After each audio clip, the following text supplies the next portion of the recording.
Welcome to The Source with your host, Dr. C.T. Curry, and co-host Coby Owens. News all across the nation.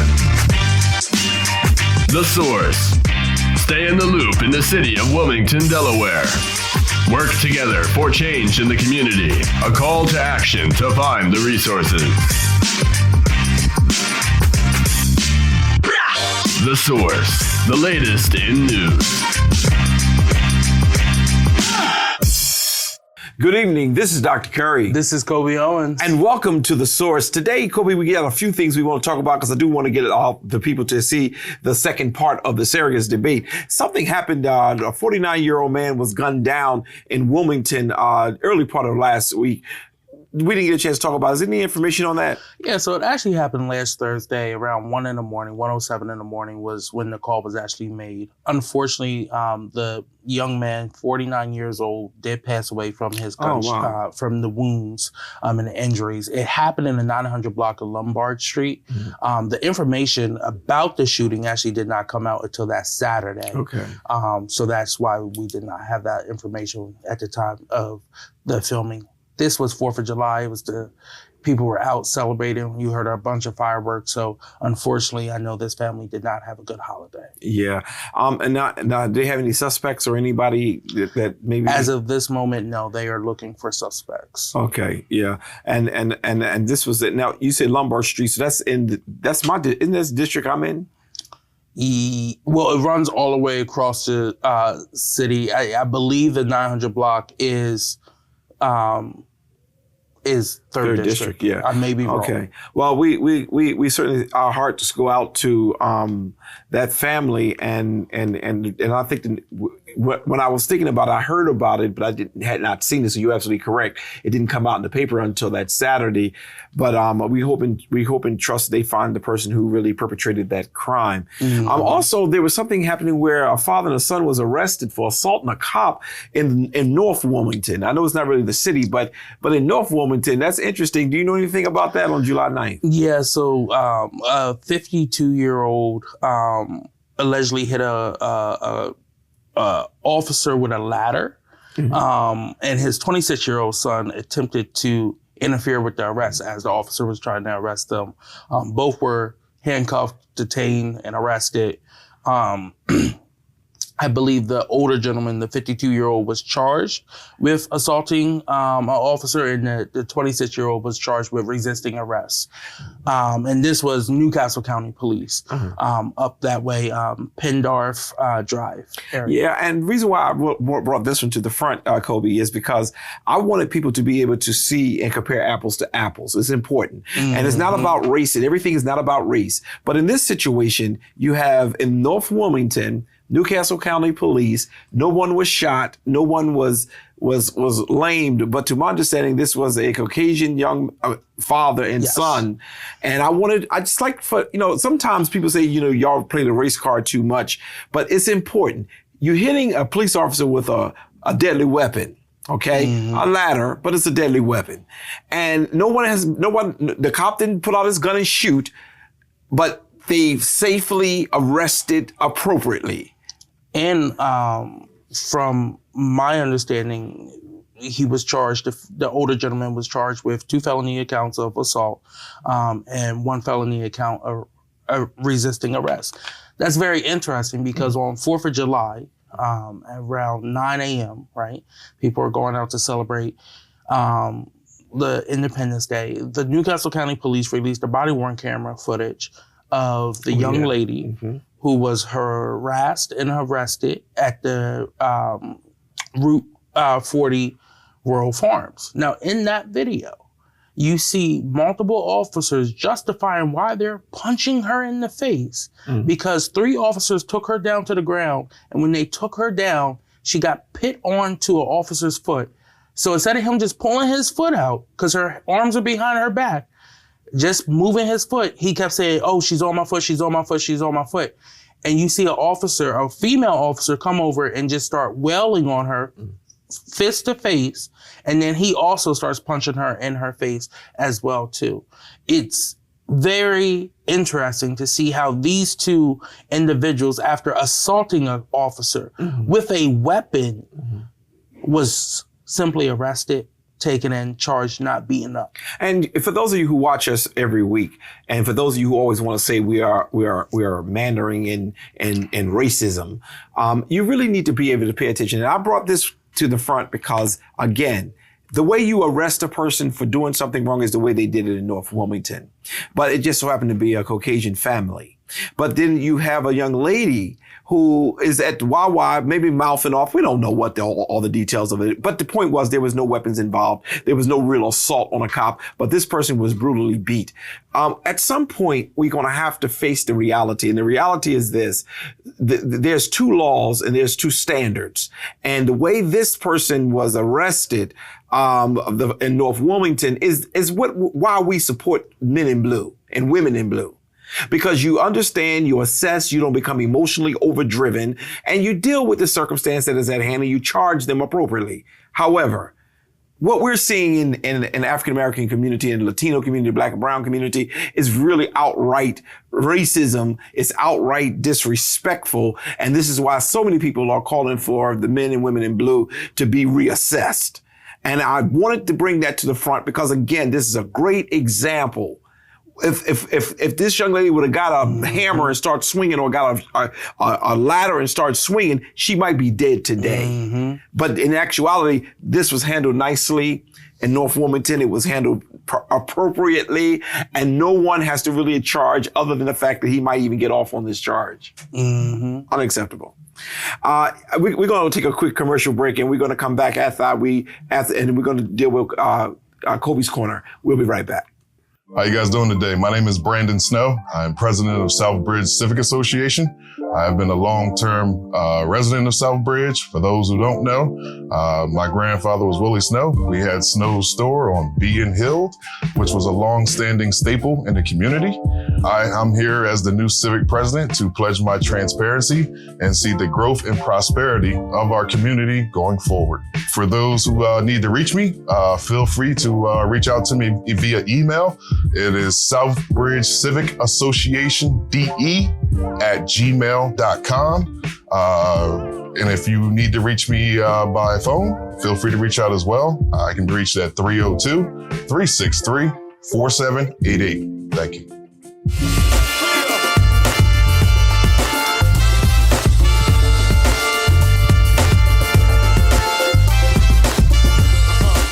And we're back. Well, Brother Coby, what's going on with the Coby Corner this week? Yeah, so first, I always love talking about Dover and what's going on that impacts our city and our state. So the General Assembly has officially wrapped up, which means they are done with their session, which means there will be no more bills. Anything that didn't get passed, unfortunately, will have to be reintroduced in a new session when the new members come in. But I did want to talk about a few bills that did pass. So one of them was a bill that passed that deals with civil asset forfeiture. And it reforms our current system here, which has been rated a D- by the Institute for Justice, cited inadequate protections for innocent citizens, and a low standard of proof. This bill directly addresses that concern. It prohibits forfeitures unless a criminal charge is brought, so no more just misdemeanors. Shifting the burden of proof from the individual to the state, so now the state has to prove that you used this in a commission of a crime or used crime money to purchase this. Setting the minimum amount of cash that can be seized and forfeited at $500. And then also establishing that if a property owner prevails in their forfeiture case, right, which means they get their house back or whatever piece of land back, they can recover their lawyer fees and all additional related fees to that court case. Prior to this, even if you won, you would still be out thousands and thousands of dollars in legal fees and stuff like that.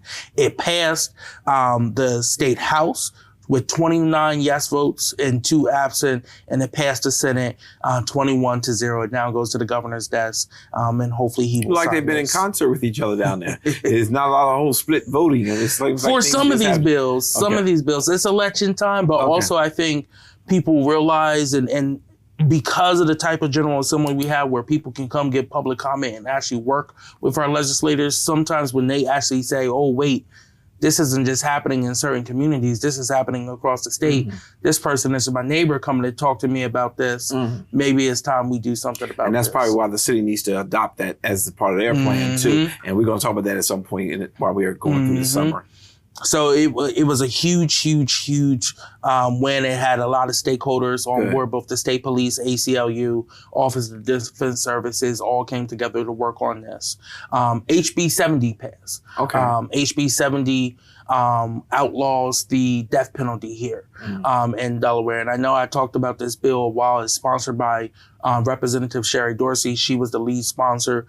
Her Senate sponsor was Senator Coby Owens Gay. Those two are running against each other for lieutenant governor. Both are amazing women. But I think it shows that with an issue that is so important to address here in the state, that they put aside their differences, right, and work together to make sure no games were played and that this bill got passed. That's the way it's supposed to be. Yes. You know, regardless of it being an election Correct. year. But when we're representing people, we're supposed to come together and make sure that that stays politic free. Correct. Another bill that got passed was HB 267, which is another Sherry Dorsey Walker bill.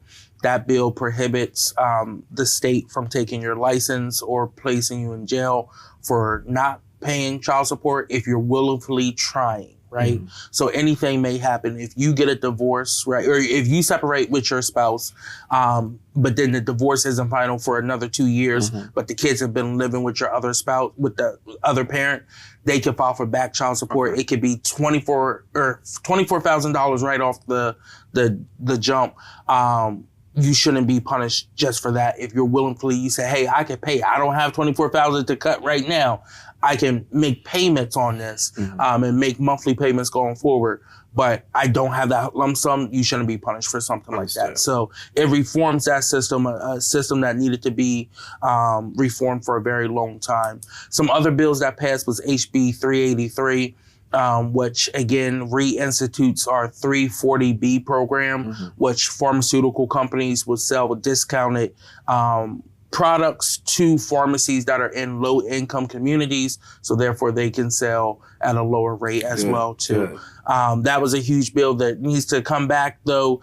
There was an amendment put on it that made it just a little weaker, but and gives some favor to a pharmaceutical company here in Delaware called Insight.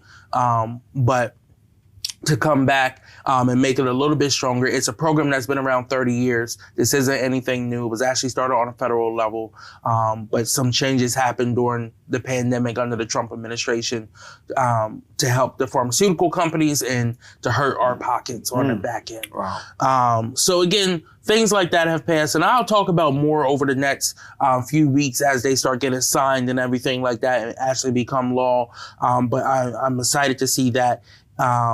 See things move forward with all those bills. And before you go off of your updates from down Dover, I do want you to know that I did have next week we're going to have on my Coffee with Curry show representatives who wanted that HB 422 to pass, and that's dealing with the environmental injustice and how the Black and brown communities are really suffering, don't have a voice. And I really want you to help us to follow that because that's something I have become very much interested in, our breathing, our water, the things that God has given us as natural.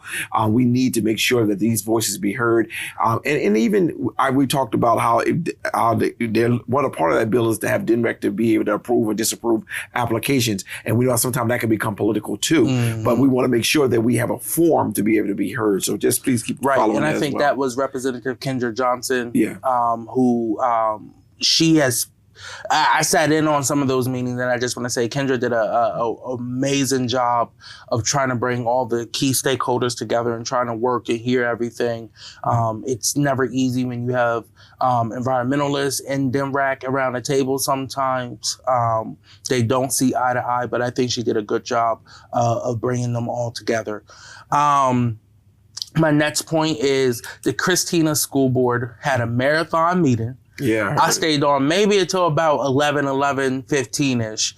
And I was like, oh, they're going to be wrapping this up soon, hopefully. When I woke up, I found out that they didn't get done until 3 in the morning. 3 in the morning, right? But at the end of it, they did suspend indefinitely their superintendent, Dr. Dan Shelton, for ongoing investigation. They used a number identifier for the employee instead of saying his name, but it became very clear who it was during the meeting. It was a 4-3 vote on the school board race, or on the school board to suspend him, but pretty much all the votes the other night was very 3-4 or 4-3. It's a clear split. Well, just for the viewers, and I can hear our good friend John J. Street saying, "Well, what are you talking about? What were they upset about?" Yeah, so there was a harassment complaint that came in for a hostile work environment. There was an investigation done. The report, I believe, as of right now, has not been released to the public. They discussed this in executive session, and when they came out, these were the actions that they took. Okay. So I'm not saying I know what's in the report, but if you take these actions, usually it means there's something credible in that report. So therefore, the school board president, vice president, and 2 other board members went on and voted to go ahead and remove him as the superintendent. Now, the interesting part was they did not place the deputy superintendent in as the acting superintendent. They said that they will be having a workshop to discuss who will be taking over the operations for the school district. This also comes on the heels of individuals trying to move Christina out of the Wilmington area. So it's going to be critical whoever they get into that position. Now, if Christina gets out of the Wilmington area, I guess they still have schools in Newark and things of that nature. Oh, yeah. Their school district is vastly Newark, heading down until it gets to Apple School District. It's, I believe, the second largest in the state. The Wilmington portion is non-continuous. So Red Clay, Brandywine, and Colonial surround it. Actually, it may just all be Red Clay that surrounds it. But it's one of the very few in the whole nation that's non-continuous. Okay. So we will be keeping you up to date on that as it comes, as more information comes up with that. My next point is the Delaware is piloting an app to help combat food insecurity. It launched the other day. It's called the Snap Smart Shopper app. And this is a huge help. And it's using, it hopefully helps to indicate. It helps the 13% of Delawareans, or around 120,000 residents who receive SNAP benefits, and 35,000 kids statewide who are food insecure, helps them shop better to find the products that they need that is healthier, and also be able to use their benefits for as well too. Good. So it was a big announcement at the shop right down here in the city of Wilmington, right over the bridge. And then 2024 filing deadline has come and passed. We only have 2 candidates for mayor. Okay, that's good. That's going to be a good showdown. Yes. Go ahead. The council president, the 4th district, which is Michelle Harley, the 6th district, council president is Trippy Congo, Michelle Harley, 4th district, Yolanda McCoy, 6th district, and Nathan Field, the 8th district. No one filed against them. They were the only ones to file for that seat, so all 4 of them have been reelected. The rest of the city seats are up. Well, you know, at one point, it was always a hot contestant to run for the city council president. Yeah. But when they took all the power away, nobody was interested in the job anymore. But go ahead, I'm sorry. So you have all the rest of the seats are being contested. And I did want to announce that I did file myself. All right. I'm running for 1st District City Council. Okay. Vincent White is running for that seat. He was appointed to that seat when the late Linda Gray passed away. And Thea Lopez is also running for that seat as well. Okay, well, I will make sure you know publicly. I did. You just surprised me when you shared that you are running for that, and I think that you do a very good job, Coby, with trying to stay neutral, but yet arguing the issues of your passion that you feel is great. But I will make sure next week we hand you a check because I don't believe that we should just verbalize. I think that people like you need to be in, and I know how they attacked you the last time you ran, especially the police people, the folks from the CP, whatever you call those folks. FOP. But I think, and for those of you who watch Coby every week on this show, I really want to make sure I appeal to you. And I really didn't know until now that you are, and thank you for popping up and sharing it on our show. But we're not going to dedicate the whole show to Coby, but what we are going to do is we know for the last 3 years that we've had this show called The Source. You have been a part of the chartering group, yourself, Jay Street, and I. And I'm going to write a check, and I'm going to give you a check because I think what we have done wrong is we've allowed the money interest people to dictate who win these elections. Mm-hmm. And if I can help in any way, I'm going to help. Anything I got to do with any of the media that I have, I'm supporting you. Thank you. And I'm making sure that whatever we can do, because yes, they want your voice quiet. I've watched you in meetings where you have been very passionate for the community. You've been very passionate for some of the interest areas.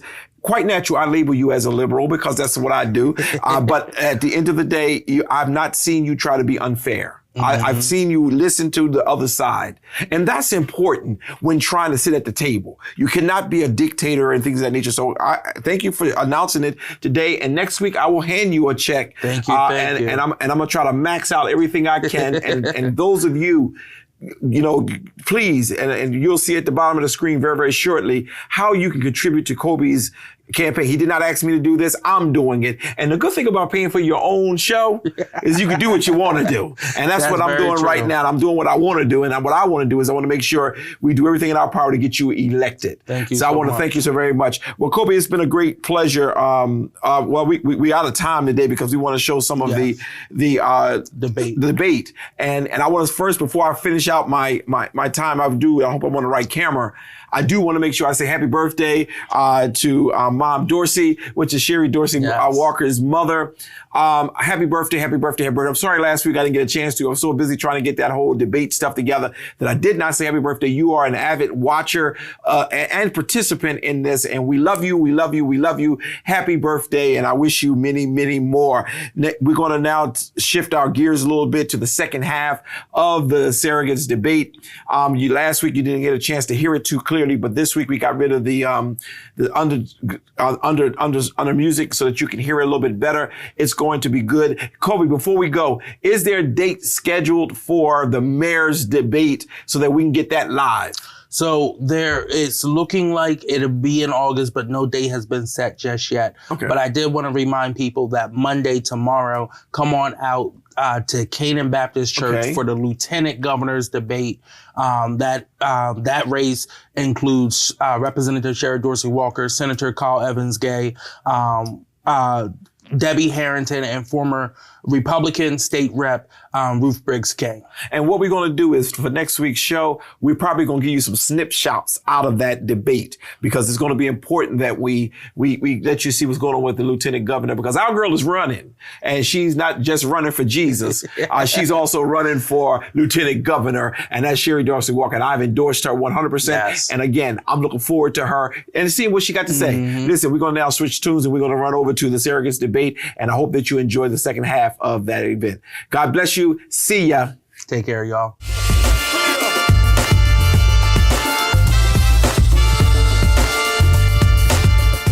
Hello. Hi, my name is Velda Jones-Potter, and I am a candidate for mayor of the City of Wilmington. I want to thank Pastor Curry for sponsoring and hosting and his vision of the forum that he held to allow people to hear some of the people who are citizens of Wilmington speak about the candidates who are running for mayor in this election.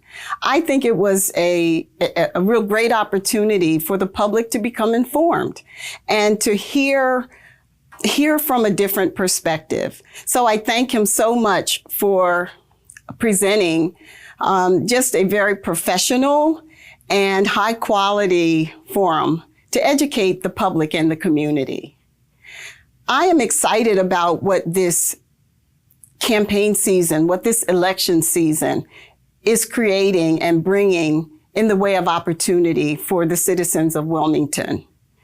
I am very much looking forward to working together with all the people of Wilmington to create a safe, a smart, and an empowered city. We have the opportunity, working together, to create neighborhoods where people are really proud to call home, that are clean, that are safe, where services are rendered efficiently in every neighborhood, not selectively, where our education of our children is strong and their performance is enriched, where they're able to read at and above grade level, and where they're set on a path for the rest of their life to be successful as a result of the original grounding that we give them in the educational system, in the way our community supports their development as young people, and in the way we are able to establish community. And then I also see a city where people are empowered in all aspects of their individual capability, where small businesses are supported and the procedures that they face in getting permits and establishing and maintaining their business in the city of Wilmington is one that's supportive of them as small businesses, that has barriers removed and allows them to thrive, has access to capital so that they can grow and hire people locally, where people are able to have jobs right here at home so that they are part of money flowing into our community that turns over more than just once. That helps lift everyone in a community, where people, by virtue of working in jobs that pay a livable wage, that they're able to afford the housing that's placed here.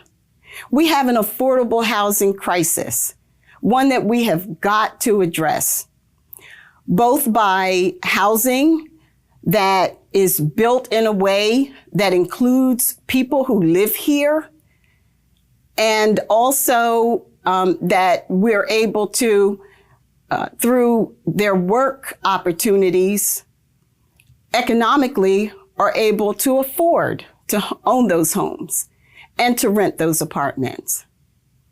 I am excited about the potential we have as we come to this election on September 10th.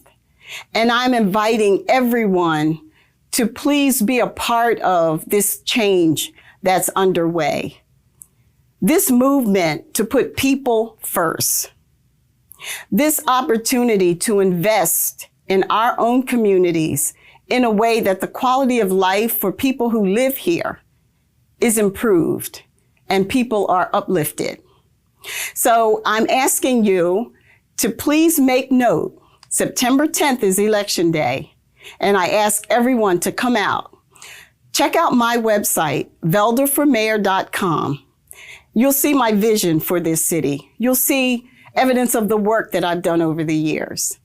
And I ask you to please come out on September 10th, cast your vote for a new city, a city where people are put priority. Vote Velda Jones-Potter, September 10th. My name is Darren Rainey, and I am supporting Velda Jones-Potter for mayor of Wilmington. My name is Cerron Cade, and I'm here today to support Governor John Carney to be mayor of Wilmington.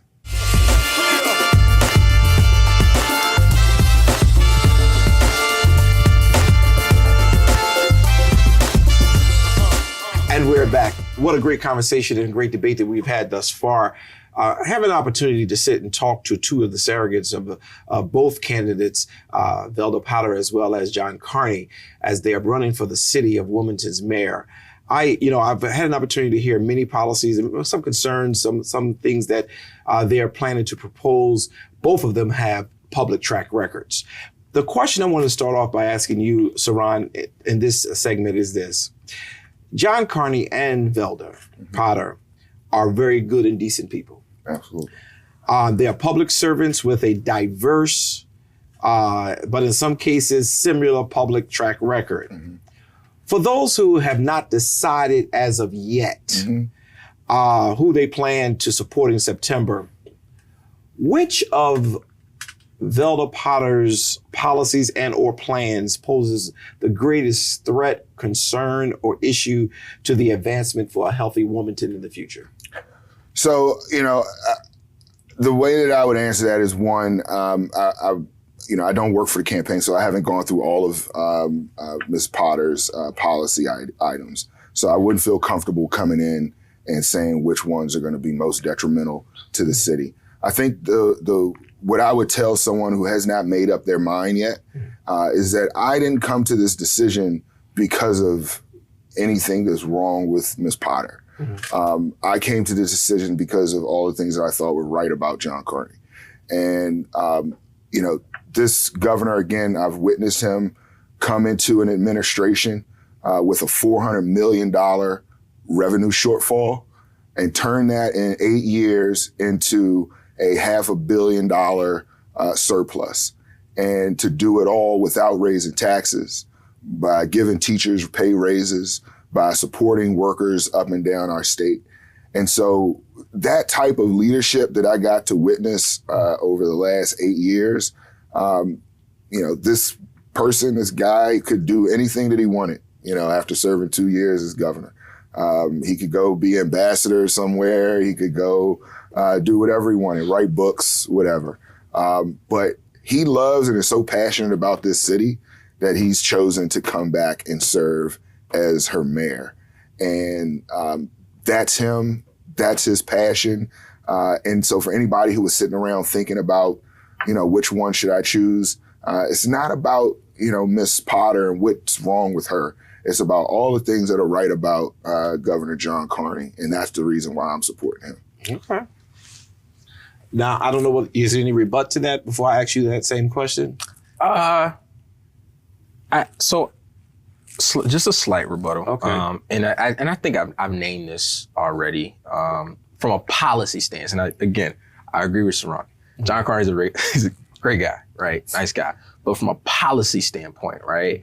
I think the residents of Wilmington have to consider that a Carney administration as the mayor of Wilmington, right, would be a continuation of a Brzezicki administration.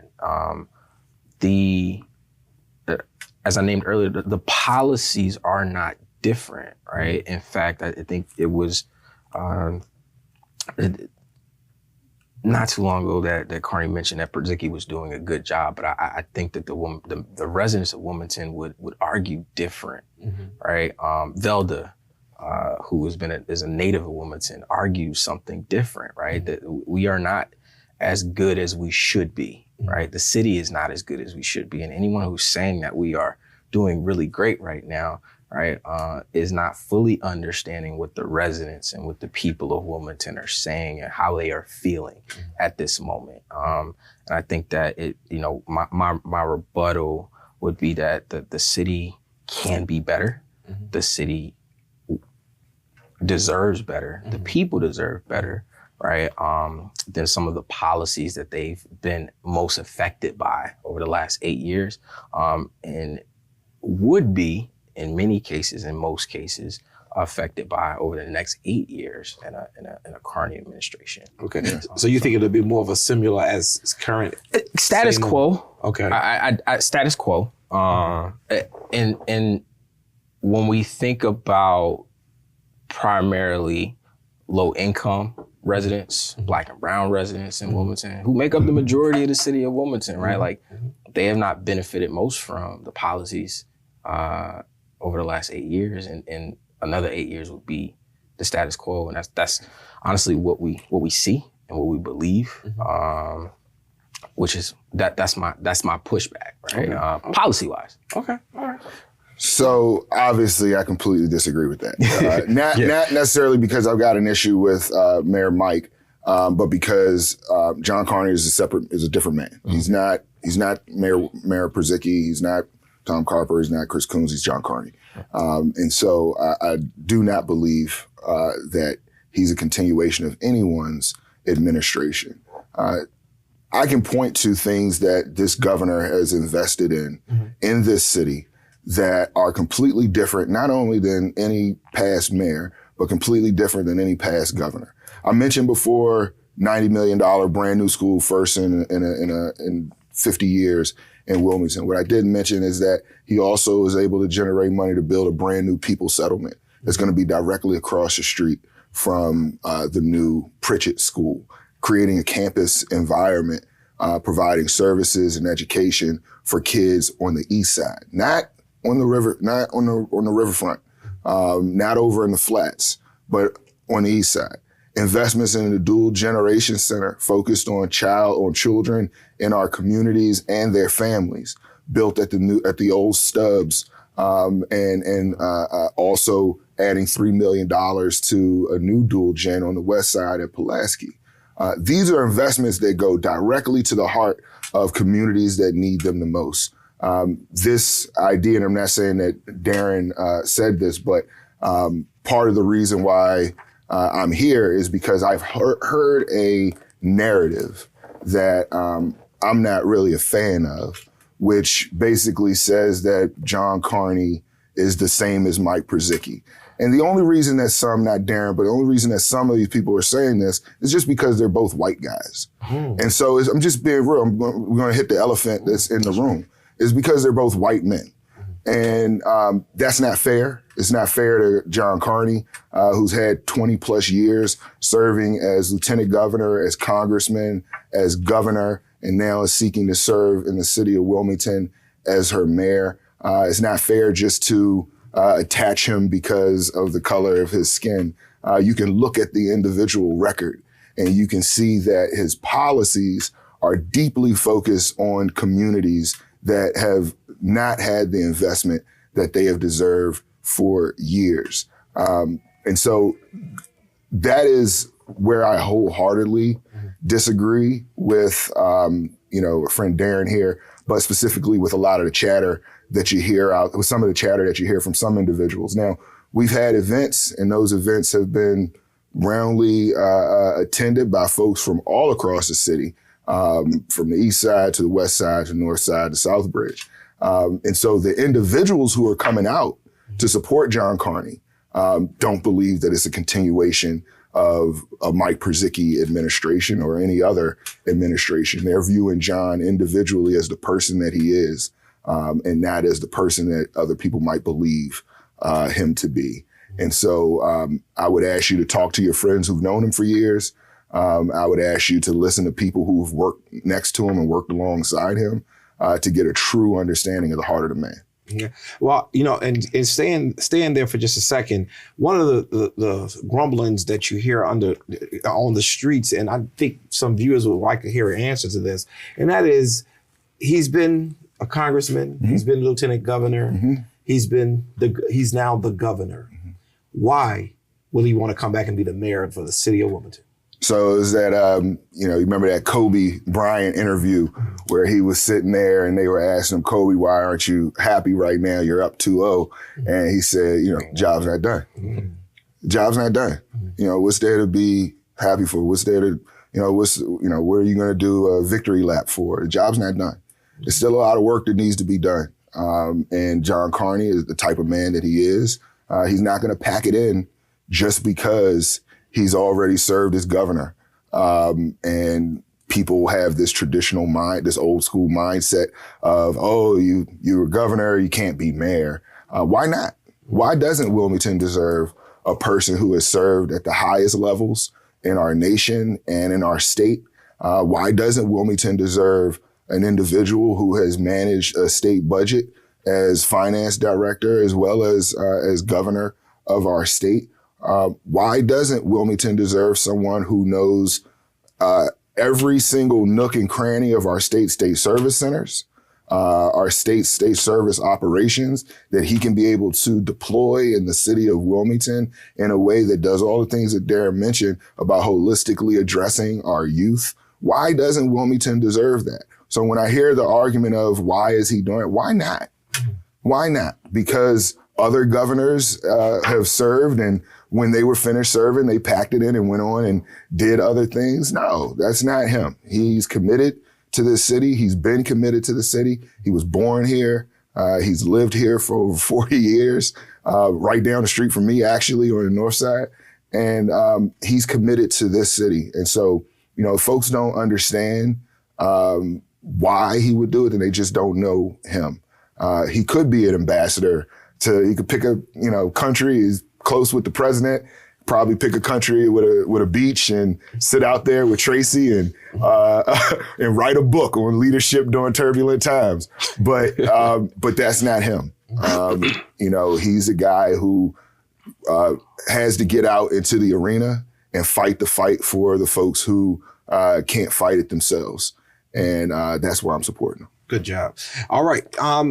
Before we close out and do our closing, I want to give you an opportunity to talk about maybe a policy or something that John Carney may be proposing that would probably not be too helpful for the advancement of Wilmington.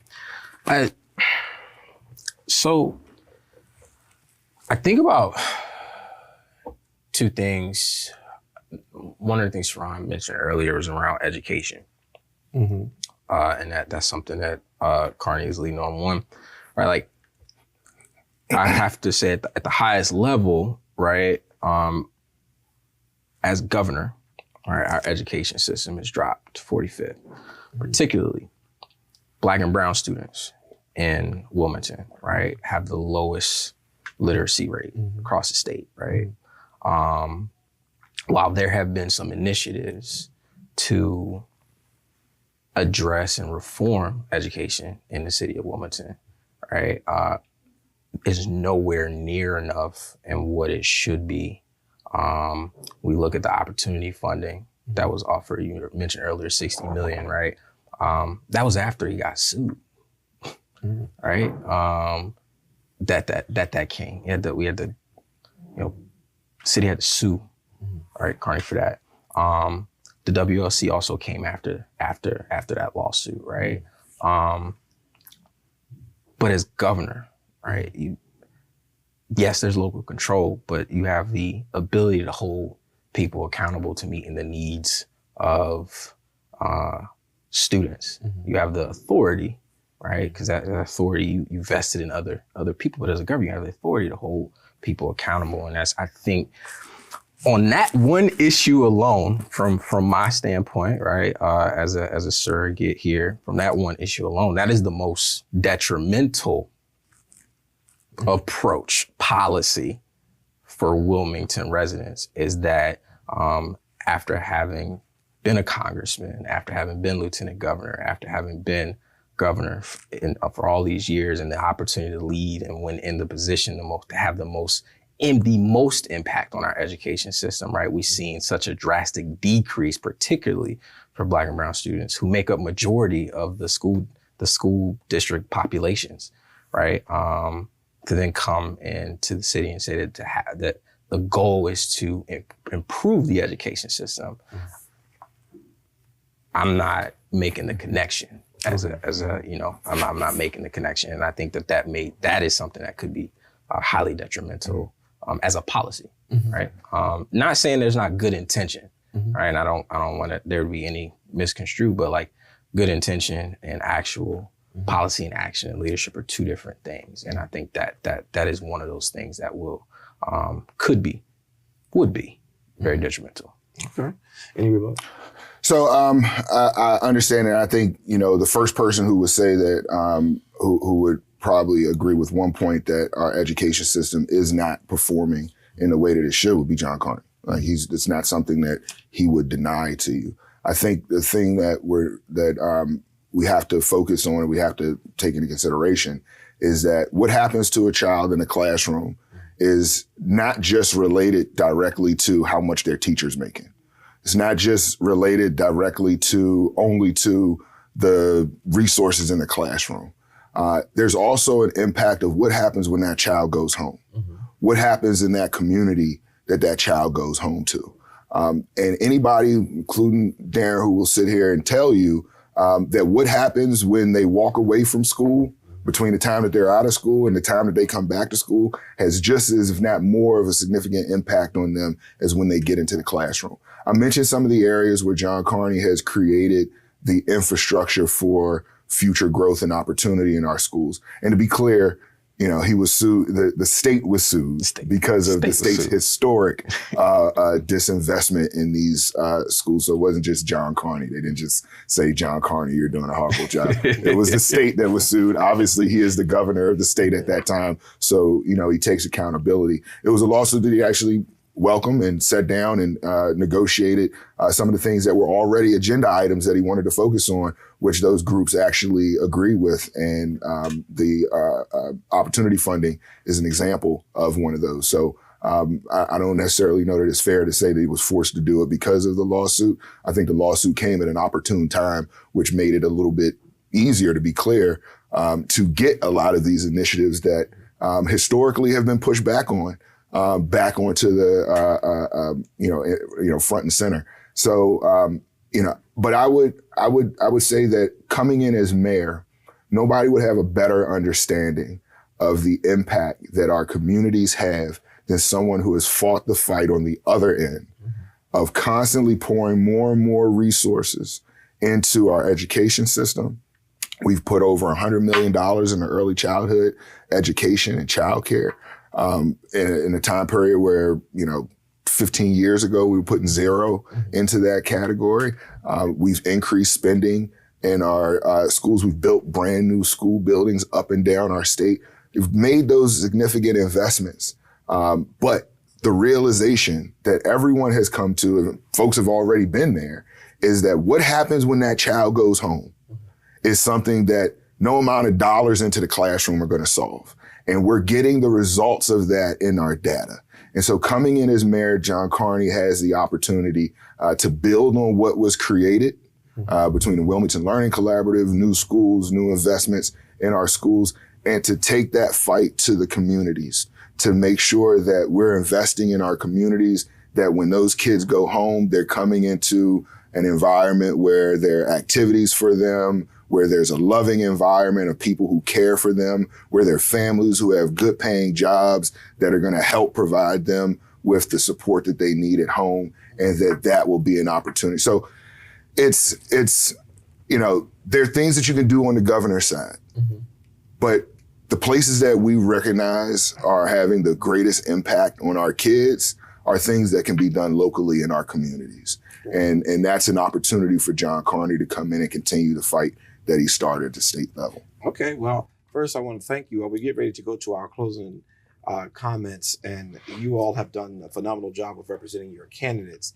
I want to take a moment just to say to those of you who are watching today that it's important that we be civil with each other. And what you've seen today and what you've experienced is two individuals who have different policy differences. They may have disagreed with this policy, disagree with that person, but at no point was there any name calling. At any point was there any cussing or fussing. They decided that I'm going to articulate our position, and we're going to do it appropriately so that the people can hear what they had to say. That's really critical. For the time that we are living in, it's not a time for arguing and debating and going crazy with each other, but it's really a time to listen carefully so that we can make a sound decision. We have certainly Cerron, who's representing John Carney. We have Brother Darren, who is representing Velda Potter. You have to make a decision. What do you want? You've heard several things. Now, while I'm getting ready to go, before we go to our closing remarks, there is some concern that whether or not, we don't know whether John Carney is willing to debate Velda directly. Do you believe that that is going to happen? Absolutely. I've never seen John Carney run from a fight, run from a debate, run from an opportunity to share ideas. And so absolutely, I don't even think that's a question. All right. Well, we're going to look forward to that being scheduled. For those of you watching, stay tuned. And we're going to take a quick commercial break. When we come back, we're going to give them both an opportunity to just share closing comments. But I'm just impressed with the fact they were able to share their information without stabbing each other and choking each other and causing each other some harm. We in the church. I was going to say that. It could be because we're in church. Matter of fact, the next mayoral debate, I'm going to make sure it's at church. Right here in the Zion Fair. We'll be right back. New guests, new conversations, new stories. Every Sunday at 11 a.m. Grab your cup of coffee and tune in with Dr. Curry for our weekly episodes of Coffee with Curry.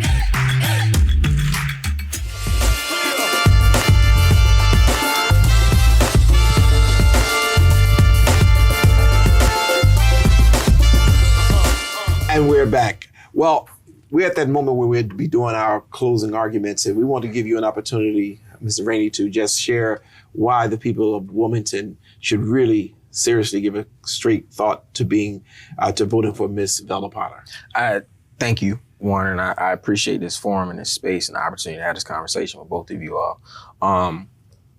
When I think about why someone should vote for Velda, and particularly why I'm supporting Velda, I look at her track record of success, right? We need in Wilmington someone who is a tried, true, and proven leader, and that is who Velda Jones-Potter is, right?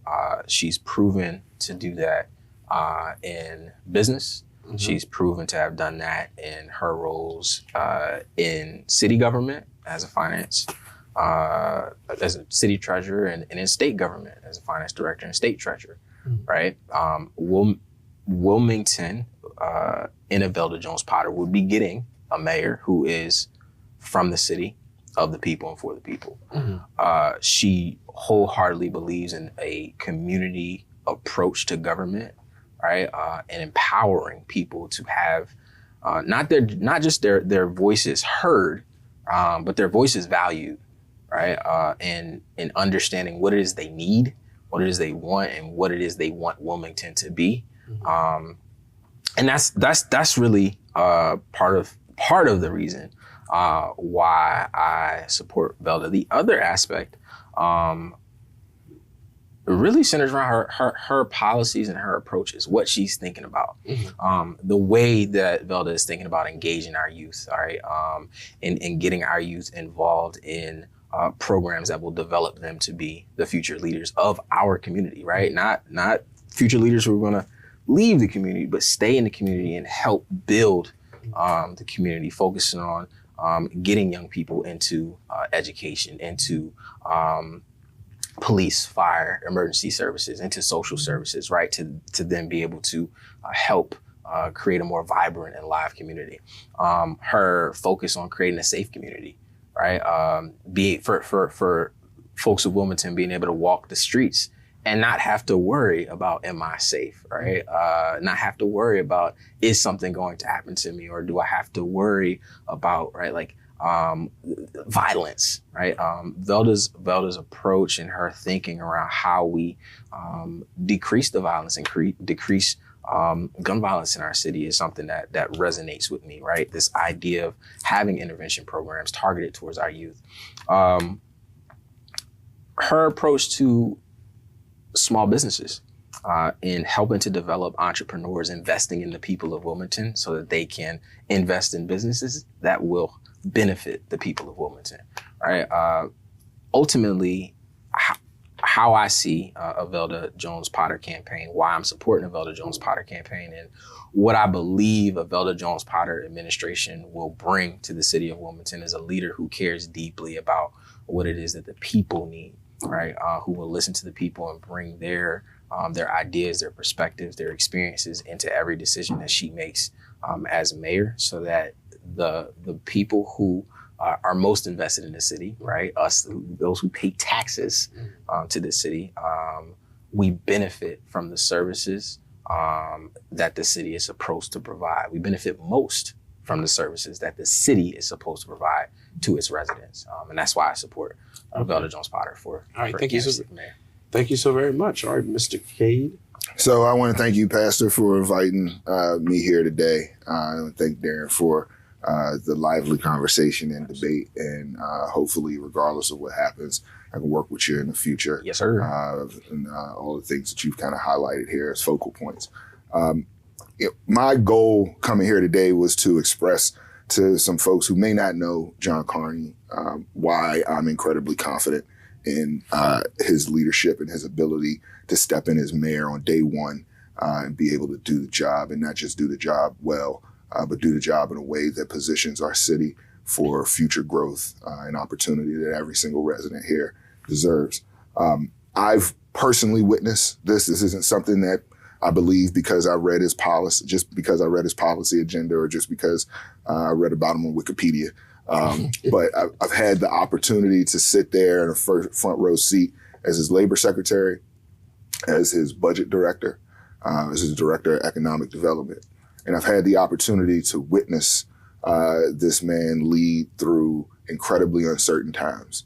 I've had the ability to sit back and watch how he's completely reformed our state's budgeting process that has taken us from a place where countless administrations have turned over huge revenue shortfalls to the next administration. He came into this administration and with a $400 million shortfall and turned it into a $500 million surplus with about $460 million in reserves, not having to raise taxes on hardworking Delawareans. I've seen him lead our state through a global pandemic where he made very, very hard decisions that some people questioned at the time, that he was sued for by far-right extremists, but that saved thousands and thousands of lives up and down our state during a very difficult time period. I've seen him invest more money in the city of Wilmington as budget director. I got to see that personally. Than any governor that I've seen in our history. And not investing money into neighborhoods that probably don't need it, but investing money into communities that historically have been left behind. And I've watched it firsthand, and I've watched him not just get it done, but I've watched him fight for it. We mentioned creating Delaware's first weighted student funding model, building the first school in the city in 50 years. These are all things that I've seen in the past. I'm not just confident in our future because I know him. I'm confident in our future because I've seen what he's done in the past and I watch what he's doing now. He is a good man. He is very easy to get along with, other than him being an Eagles fan.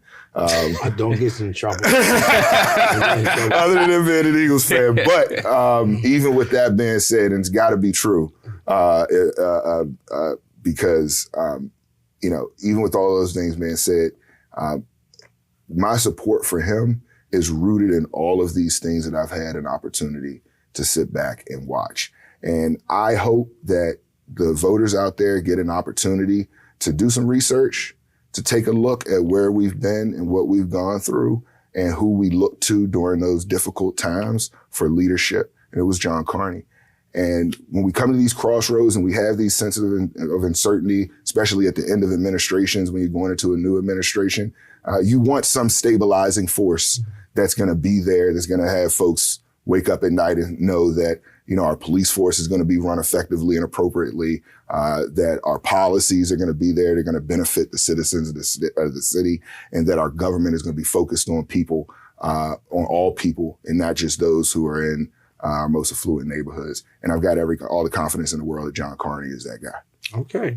Well, you've heard it, and now it's in your hands. In September, we will be voting for the candidate who will become the Democratic candidate for mayor, but we know that that person will become the mayor for the city of Wilmington.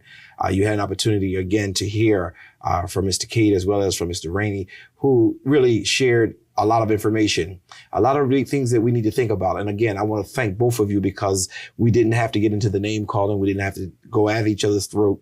We're appreciative to the education that you all have, where y'all have been taught how to act. And I think that's important. And I say things in just only because it's important that we become civil with each other, because that's the only way we're going to be able to make sound decisions. Making decisions off your emotions will never get you anywhere, but it's listening and being able to understand what people are saying, asking the right questions, that we're able to be better. I want to take this opportunity to thank each and every one of you who watched us today, and I hope and trust that God will continue to bless you. Until the next time, God bless.